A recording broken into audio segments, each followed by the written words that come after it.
we are going to start the chemistry of class 9. Our first chapter is matter in our surrounding.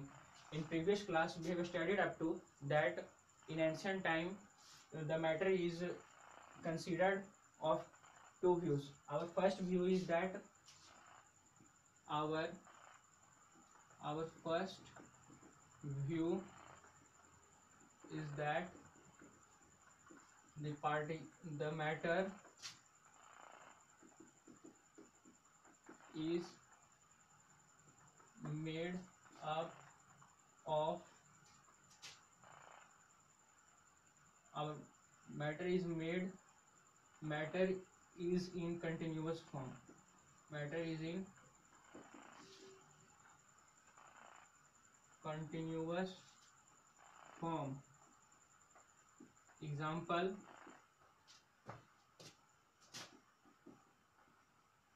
piece of wood, etc. And the second view is that matter is made up of small particles, very teeny particles. Our second view is that the matter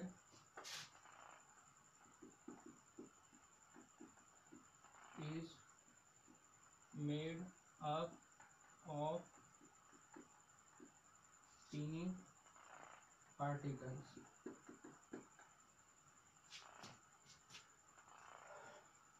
Now we perform an activity to show that the matter is made up of teeny particles.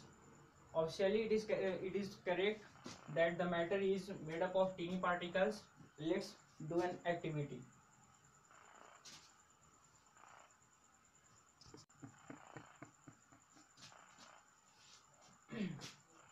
Take 100 ml beaker. हम लोग एक 100 ml के beaker को लिए और उसमें and fill it with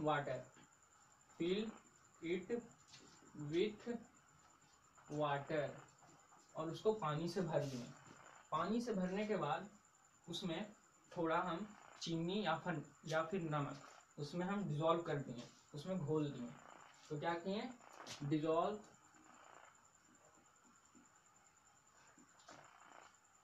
some sugar और salt and stir with the glass rod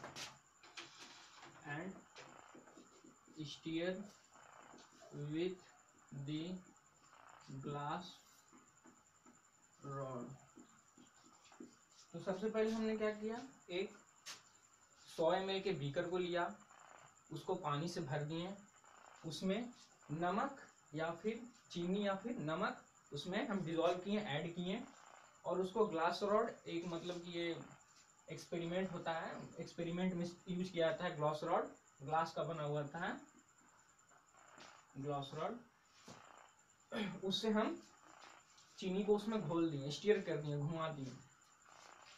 तो कुछ समय बाद हम क्या देखते हैं कि द शुगर और the salt gradually starts disappearing from the solution. क्या हुआ, जो शुगर है या फिर साल्ट है वो सॉल्यूशन में से धीरे धीरे गायब होना शुरू हो गया. तो आखिर ऐसा हुआ क्यों, वो गायब क्यों होने लगा, और गायब हुआ तो उससे इफेक्ट क्या क्या पड़ा.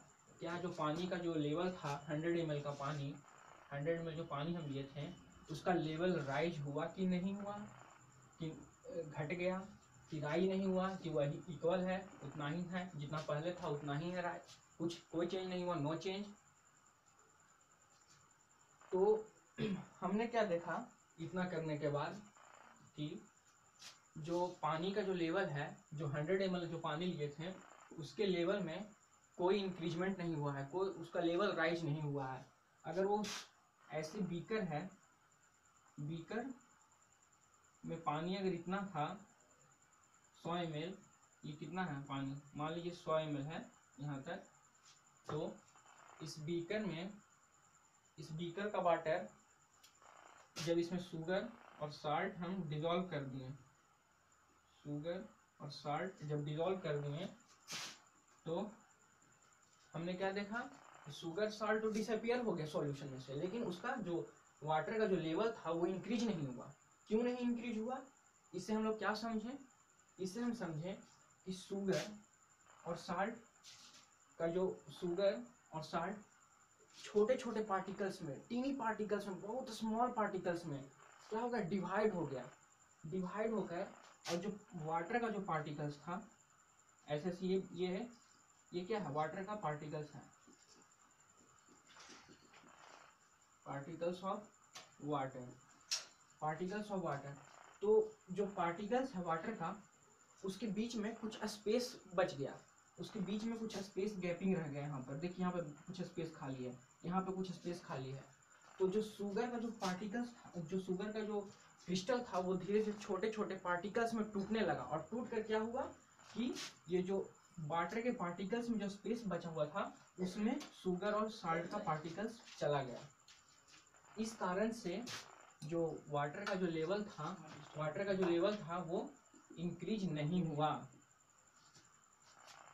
तो ये एजम्पशन किया गया कि ऐसा ही हुआ होगा।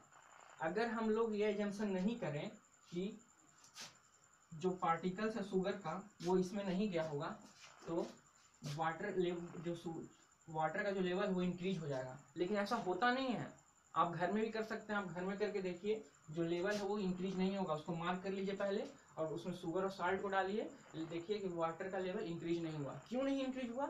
जाहिर सी बात है कि जो वाटर का जो पार्टिकल्स है उसके बीच में शुगर और साल्ट का पार्टिकल्स चला गया। अगर ऐसा नहीं होता, अगर हम ये एजम्पशन नहीं करें, तो ये एक्टिविटी हो ही नहीं सकता है। तो हम इस एक्टिविटी को पूरा करने के बाद हम लोग एज्यूम किए, हम लोग मान लिए कि जो मैटर है, एज्यूम क्या किए कि matter is made up of small particles. क्योंकि ये पॉसिबल नहीं है अगर ये कंटिन्यूअस नेचर का अगर मान लिया जाए तो। अगर हम मैटर को कंटिन्यूअस नेचर का मान लें तो ये पॉसिबल ही नहीं है कि शुगर और साल्ट उसमें डालेंगे और उसका वाटर लेवल इंक्रीज नहीं करेगा। तो ये तभी पॉसिबल है जब मैटर को क्या मानेंगे, जब वो स्मॉल पार्टिकल से बना हुआ हो, तभी उसके वाटर के लेवल में कोई इंक्रीजमेंट नहीं हुआ, और जो पार्टिकल था शुगर का वो कहाँ चला गया, जो वाटर के पार्टिकल्स के बीच में जो स्पेस खाली था, जो जगह था बचा हुआ, उसमें चला गया। आइए नया एक्सपेरिमेंट करते हैं, कुछ और experiment.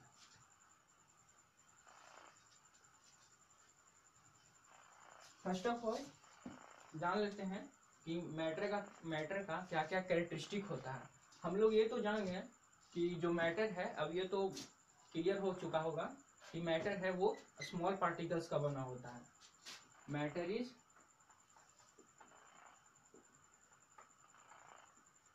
Made up of small particles.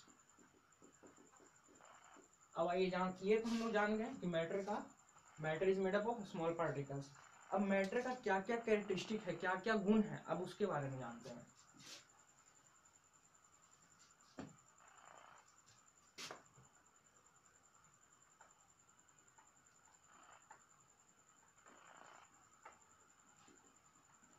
Characteristics of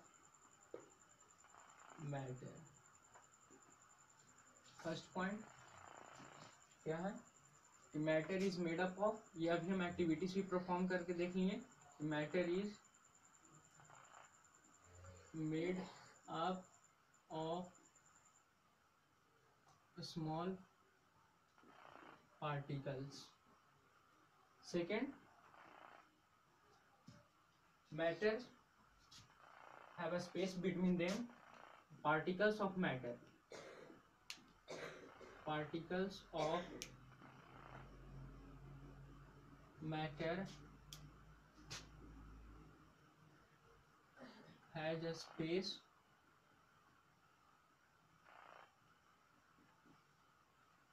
between them.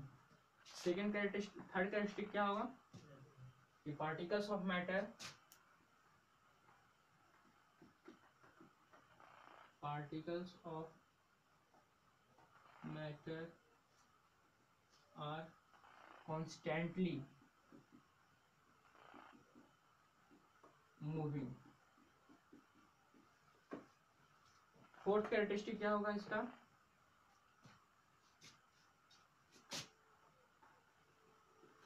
particles of matter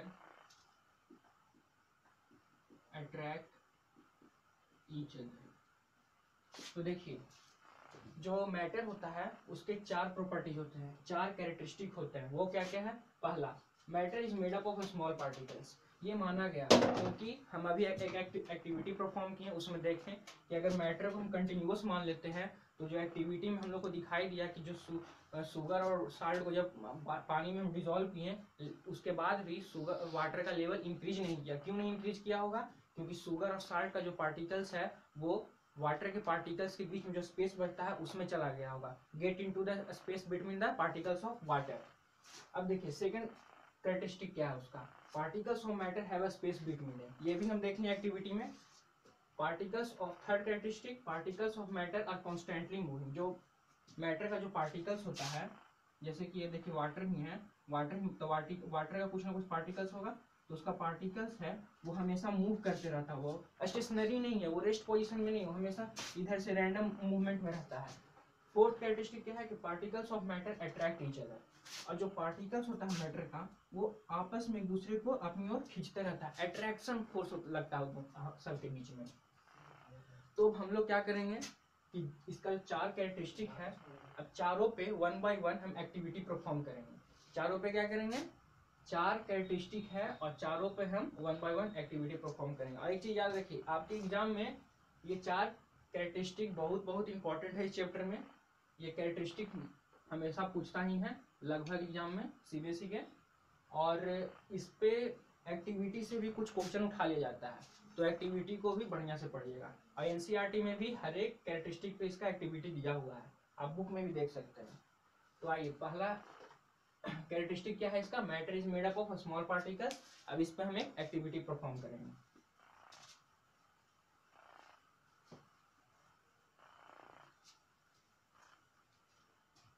तो देखिए एक्टिविटी के लिए सबसे पहले मेरा एम क्या है, एक्टिविटी जो कर रहे हैं उसका एम क्या है, टू शो दैट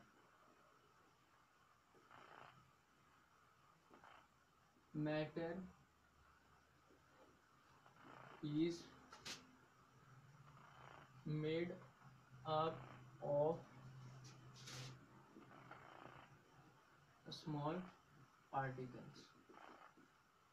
अभी जो हम एक्टिविटी करने जा रहे हैं उसका एम क्या है, उसका एम क्या है, हम उसमें क्या रिजल्ट कंक्लूड करेंगे अंतिम में, लास्ट में, कि matter is made up of small particles. जो मैटर है वो छोटे छोटे पार्टिकल्स का बना हुआ है। तो आइए इस एक्टिविटी को करने के पहले सबसे पहले क्या करना होगा कि इसमें मटेरियल क्या क्या रिक्वायर्ड होगा, मटेरियल रिक्वायर्ड जान लेते हैं। मटेरियल रिक्वायर्ड, इस एक्टिविटी को परफॉर्म करने के लिए हमें किस चीज का जरूरत पड़ेगा, पहला potassium permanganate, second 100 ml beaker, third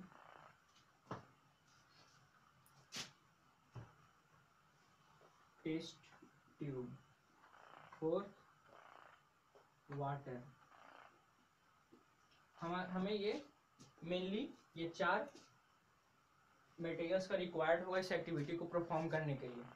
तो देखिए सबसे पहले इस एक्टिविटी में क्या करेंगे, एक बीकर लेंगे, हम क्या लेंगे, एक बीकर लेंगे, बीकर ले लिए 100 ml का। कितना ml का बीकर है ये हमारा, 100 ml का बीकर, 100 ml बीकर।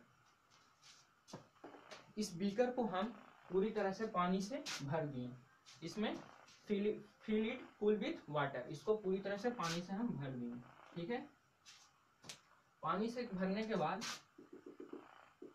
हमें तो ये मालूम है कि वाटर इज कलरलेस, पानी का कोई रंग नहीं होता। क्या? Water is colourless.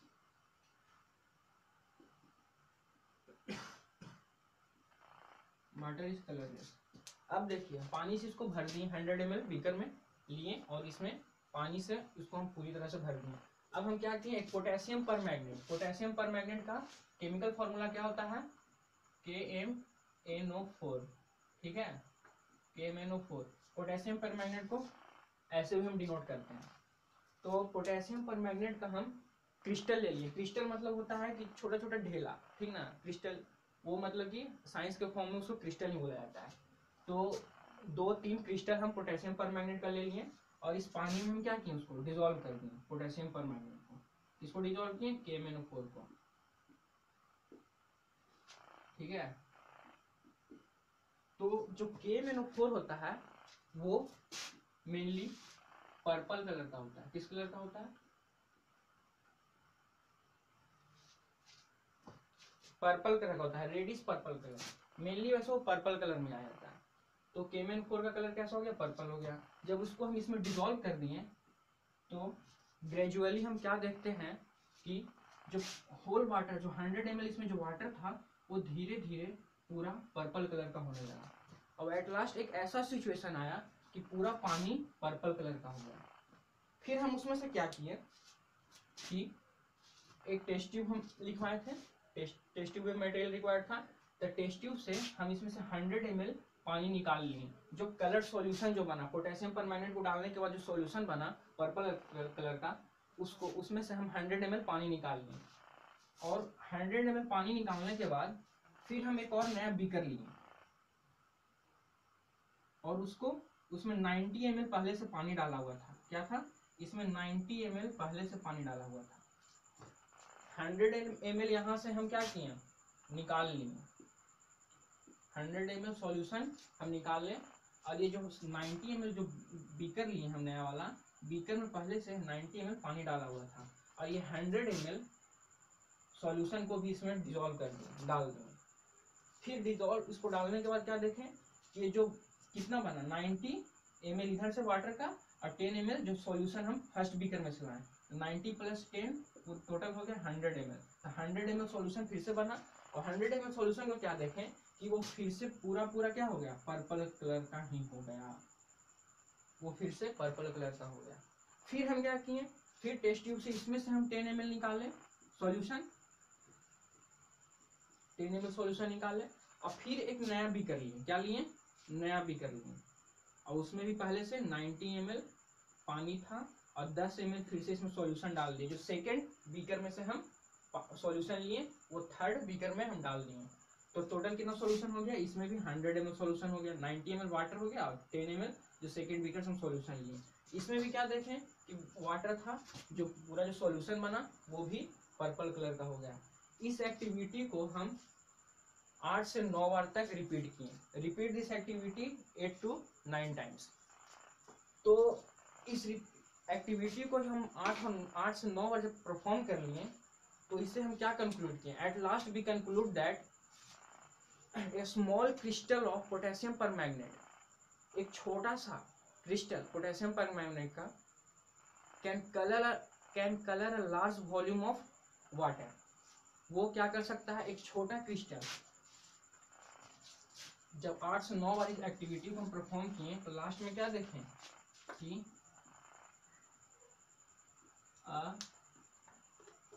a small crystal of KMnO4 can color a large volume of water। एक स्मॉल क्रिस्टल पोटेशियम परमैंगनेट का वो बहुत सारे पानी के वॉल्यूम को, मतलब बहुत सारे पानी को वो कलर कर सकता है। हम क्या किए, यहाँ पे पहले 10 ml वाटर लिए थे, फिर उसमें से 10 ml को भी पूरा कलर कर दिया, फिर 90 ml वाटर लिए उसको भी कलर कर दिया, फिर 90 ml लिए फिर उसको कलर कर दिया। इस एक्टिविटी को हम 9 टाइम्स किए, तो 9 टाइम्स किए। तो इससे लास्ट में क्या कंक्लूड होता है कि a small crystal of potassium permanganate can colour a large volume of water. तो हमने ये देखा कि एक स्मॉल क्रिस्टल ऑफ KMnO4 है जो बहुत ज़्यादा वॉल्यूम है वाटर का, उसको भी कलर कर सकता है। अप्रोक्सीमेटली 1000 लीटर, 1000 लीटर को पानी कलर कर सकता है, पानी को कलर कर सकता है क्या, KMnO4 स्मॉल क्रिस्टल का 2 to 3 क्रिस्टल। तो लास्टली हम कंक्लूड क्या किए कि potassium permanganate is made up of a small और the tiny particles which keeps on dividing themselves, million made up of a small and the million of teeny particles which keep on dividing themselves and color a large volume of water। तो जो potassium permanganate था KMnO4 वो million of, उसमें क्या था, millions of small particles, उसमें एक 2 to 3 crystal of KMnO4 में मिलियंस ऑफ स्मॉल पार्टिकल्स था। वो क्या हुआ, जब उसको पानी में जब डाले तो वो धीरे धीरे अलग होने लगा, अलग होते होते वो बहुत सारे पानी को कलर कर दिया। इस एक्टिविटी को जब हम पूरा परफॉर्म किए तो इससे हम क्या देखें कि KMnO4 था जो एक छोटा सा क्रिस्टल KMnO4 में मिलियंस ऑफ स्मॉल पार्टिकल्स है, मिलियंस ऑफ पार्टिकल्स। तो इससे क्या होता है कि जो पार्टिकल्स है वो बहुत ही छोटा होता है, क्योंकि एक छोटा सा ढेला बहुत सारे पानी को कलर कर दे रहा है। कैसे कलर कर दे रहा है, जब उसमें बहुत सारे पार्टिकल्स होगा, और पार्टिकल्स कैसा होगा, छोटा छोटा होगा, तभी तो वो धीरे धीरे टूटते जा रहा है, अपने अपने पार्टिकल्स अलग होते जा रहा है और फिर बहुत सारे पानी को कलर कर दिया। तो इस एक्टिविटी से हम क्या देखें कि matter is made up of small particles. तो ये हमारा पहला एक्टिविटी था, किसका, किस पर, मैटर का कैरेक्टरिस्टिक पर। तो मैटर का कैरेक्टरिस्टिक क्या था, matter is made up of small particles, और उस पर हम एक एक्टिविटी परफॉर्म किए और ये देखें कि किस तरह से KMnO4 है जो बहुत सारे पानी को भी कलर कर सकता है। क्यों कलर कर सकता है, क्योंकि KMnO4 में मिलियंस ऑफ पार्टिकल्स, बहुत छोटे बहुत सारे पार्टिकल्स हैं, और वो पार्टिकल्स कैसे हैं, बहुत छोटे होंगे, तभी वो हम नेकेड आइट से भी दिखाई नहीं देते हैं और बहुत सारे पानी को कलर कर देते हैं।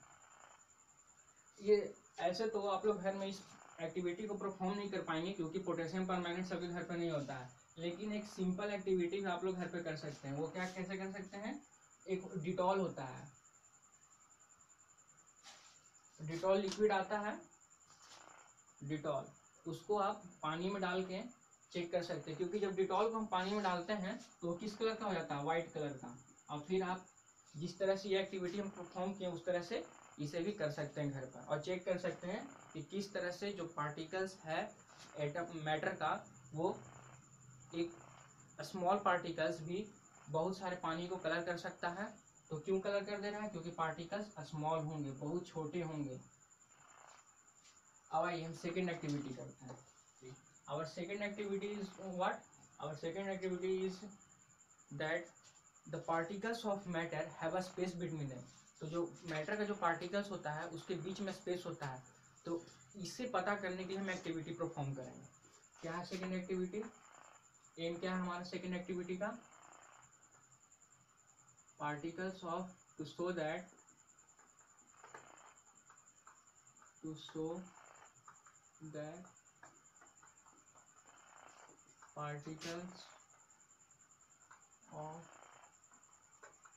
matter have a space between them। ये एक्टिविटी हम पहले भी बता चुके हैं, जैसे शॉर्ट में ही बताएंगे। इसमें क्या करना है कि सबसे पहले एक बीकर लेना है, उसमें पानी डाल देना है। बीकर में क्या करेंगे, पानी डाल देंगे, वाटर, और वाटर में हम थोड़ा साल्ट या फिर शुगर को क्या करेंगे, डिजोल्व करेंगे, साल्ट या फिर शुगर को डिजोल्व करेंगे। डिजोल्व करने के बाद क्या देखेंगे कि धीरे धीरे साल्ट और शुगर सॉल्यूशन में से क्या होना शुरू हो जाएगा, डिसअपियर होना शुरू हो जाएगा, वो धीरे धीरे डिसअपियर हो जाएगा। तो डिसअपियर होने के बाद भी हम देखेंगे कि जो जो पहले वाटर का जो लेवल था, मान लीजिए पहले वाटर का लेवल यहाँ पर था, और शुगर और साल्ट को डिसॉल्व करने के बाद जब कम्प्लीटली डिसअपियर हो गया, जब सॉल्यूशन पूरी तरह से डिसॉल्व हो गया, उसके बाद ये वाटर का जो लेवल है, लेवल ऑफ वाटर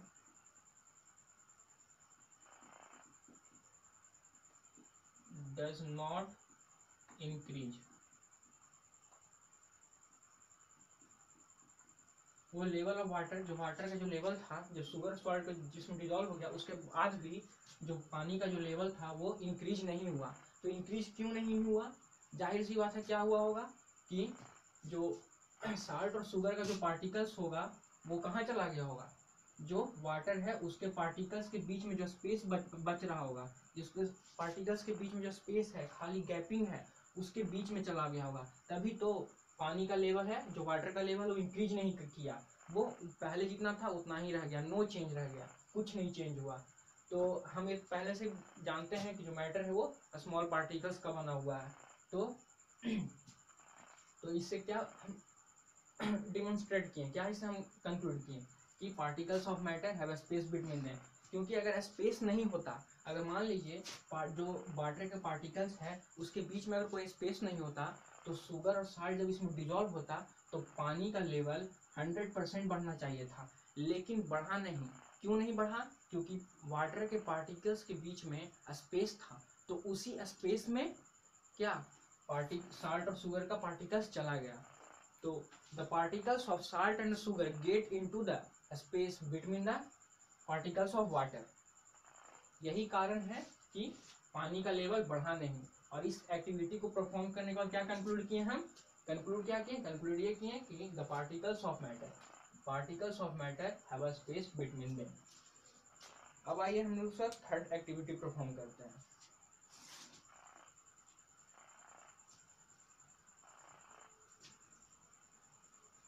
हमारा थर्ड एक्टिविटी क्या है?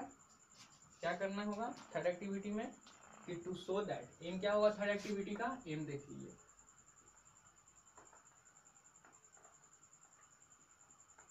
To show that the particles of matter are constantly moving. इस एक्टिविटी को हम करने के बाद लास्ट में क्या कंक्लूड करेंगे? इस एक्टिविटी का एम क्या है कि हमें शो करना है कि जो मैटर का जो पार्टिकल्स है वो रेस्ट में नहीं है, वो कंटिन्यूसली मूविंग में है, मूविंग हमेशा मूव कर रहा है, वो रेस्ट के पोजीशन में है, चाहे वो रैंडम मोशन करे या फिर कोई स्पेसिफाइड डायरेक्शन में मोशन हो, लेकिन उसका मोशन होगा ही होगा। तो आइए एक्टिविटी करते हैं। तो इस एक्टिविटी के लिए सबसे पहले हम क्या करेंगे, एक इंसेंस स्टिक लेंगे। क्या लेंगे? इंसेंस स्टिक लेंगे। इसे कॉमनली क्या कहा जाता है? इंसेंस स्टिक को घर पे अगरबत्ती, इसे घर पे कॉमन भाषा में हम अगरबत्ती कहते हैं। क्या कहते हैं? अगरबत्ती कहते हैं। जो which is use in to worship the god, जो भगवान की पूजा करने में इस्तेमाल किया जाता है। तो इंसेंस स्टिक को क्या करेंगे कि उसे लेंगे और एक शांत खाली रूम में, एक कॉर्नर में, रूम के कॉर्नर में उसे रख देंगे। जब रूम के कॉर्नर में जब स्टिक हमारे नज़दीक होगा तो उसका स्मेल हमें, उसका सुगंध हमें आ रहा होगा, उसका स्मेल हम सूंघ पा रहे होंगे। लेकिन अगर उस स्टिक को हम कॉर्नर में रख दें और उससे थोड़ा हम दूर चले जाएं, if we go away from the stick, then what we conclude, what we get that the smell of incense stick is not reach to us.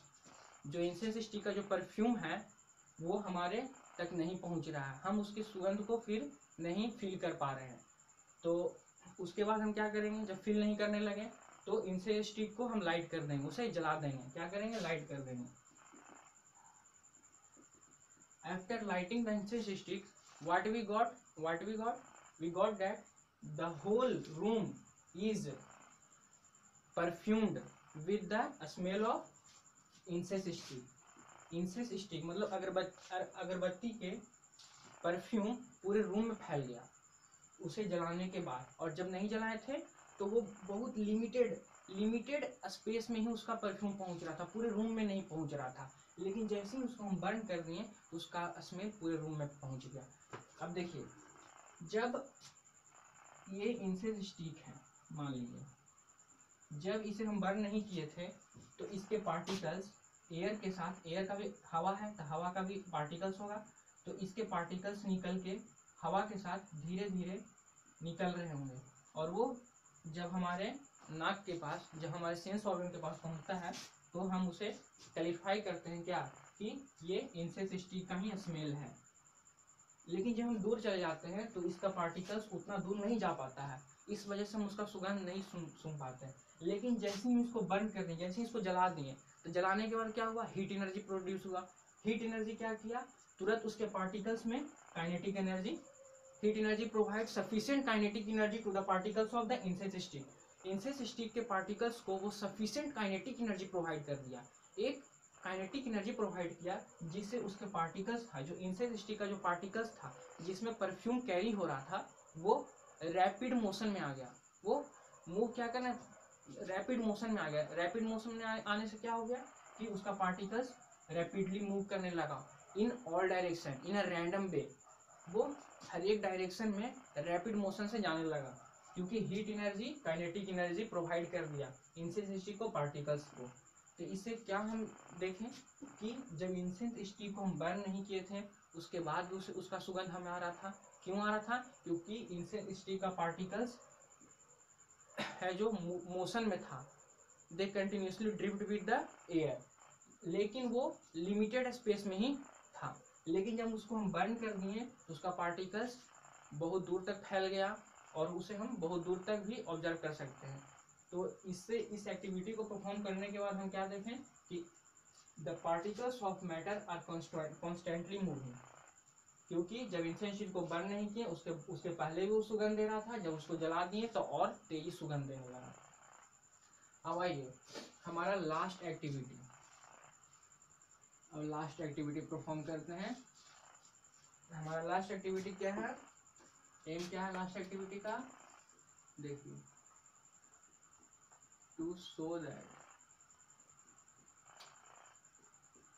The particles of matter attract each other,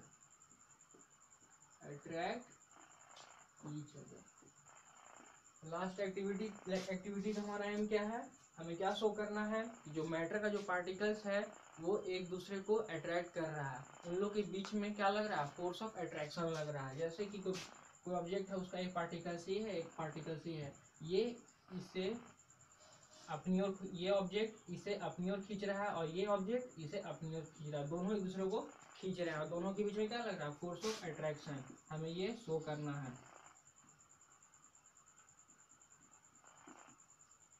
आइए show करते हैं।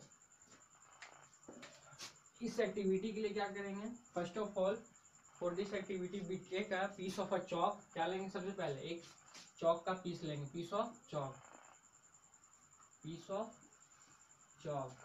Second क्या लेंगे, cube of ice, cube of ice, and third one is iron nail. एक chalk लेंगे, दूसरा क्या लेंगे, एक आइस का क्यूब लेंगे, और थर्ड आयरन नेल मतलब काटी लेंगे लोहे का। तो हम क्या देखेंगे, पीस ऑफ चौक, जो चौक का जो पीस था, जो चौक है, अगर उसे हम तोड़ना हो तो उसे एक स्मॉल, एक जैसे एक मान लीजिए चौक है, चौक क्या होता है, बहुत ही सॉफ्ट होता है, उसे हल्का सा हम उस पर फोर्स लगाएंगे वो तुरंत ब्रेक कर जाएगा। क्या होगा, ब्रेक कर जाएगा, टूट जाएगा, ब्रेक डाउन, स्मॉल फोर्स में, break down at small force, बहुत ही कम फोर्स में, बहुत ही कम फोर्स में चौक टूट जाएगा। वही आइस के क्यूब की बात कर ली जाए तो वो भी टूटेगा, लेकिन हमें इस फोर्स से, जो चौक में जो फोर्स लगाए उससे थोड़ा ज्यादा लगाना पड़ेगा। क्या लगाना पड़ेगा, फोर्स थोड़ा ज्यादा लगाना पड़ेगा। लेकिन हम जब बात कर लें आयरन नेल की, तो iron nail does not break even at a higher force, strong force. वो हाई फोर्स पर भी आयरन नेल नहीं टूट रहा है। क्यों नहीं टूट रहा है, क्या कारण है इसके पीछे? कारण ये है कि जो चौक का जो पीस था, जो चौक है, उसके पार्टिकल्स के बीच में जो फोर्स ऑफ अट्रैक्शन है वो बहुत कम लग रहा होगा, बहुत ही कम लग रहा होगा। कम लगने की वजह से वो कम फोर्स पर अलग हो जा रहा है। और वहीं आइस की बात कर ली जाए तो इसके पार्टिकल्स के बीच में चौक के पार्टिकल्स से थोड़ा ज़्यादा फोर्स लग रहा है, इस वजह से इसमें ज़्यादा फोर्स लगाना पड़ा है उसे अलग करने के लिए हमें। और आयरन नेल की बात कर ली जाए तो आयरन नेल के पार्टिकल्स में बहुत ही हाई फोर्स लग रहा है, बहुत ही ज़्यादा, इस चलते वो अलग नहीं हो पा रहा है। तो इस एक्टिविटी को परफॉर्म करने के बाद हम क्या देखें कि the particles of matter attract each other. ऐसे जान लीजिए कि the particles of solid state have a maximum force of attraction. जो सॉलिड स्टेट, जो वैसा ऑब्जेक्ट जो सॉलिड फॉर्म में हो, उसके पार्टिकल्स के बीच में हाई फोर्स ऑफ अट्रैक्शन होगा, और the force of attraction is minimum in the gaseous state. और जो सब्सटेंस जो गैसियस फॉर्म में होगा उसके बीच में, उसके पार्टिकल्स के बीच में फोर्स ऑफ अट्रैक्शन बहुत ही कम लगेगा। तो स्टूडेंट्स थैंक्स, आज के लिए इतना ही, फिर मिलते हैं नेक्स्ट वीडियो में।